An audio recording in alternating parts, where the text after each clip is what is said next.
Hello, my name is Rami with Orange Garage Door and Gates, and here is a quick tip about a receiver by Genie.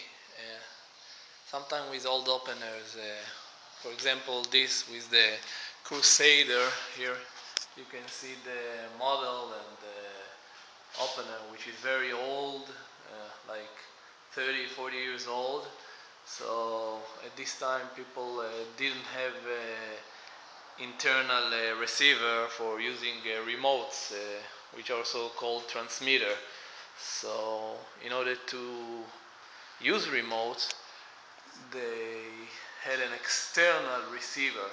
For example, the one you see on the top next to the power cord, and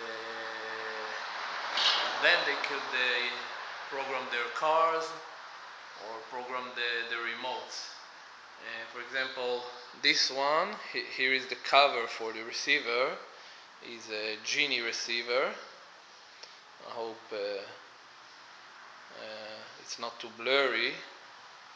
So if you happen to go into a new house which have an old receiver as that, it's pretty easy to program. It's you just follow the Genie IntelliCode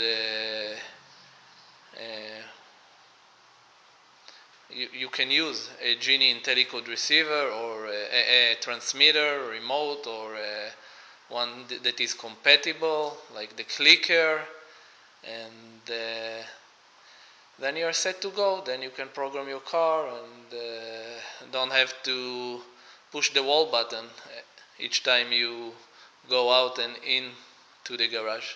So thank you, and again, this is Rami with Orange Garage Door. Have a good day and good luck.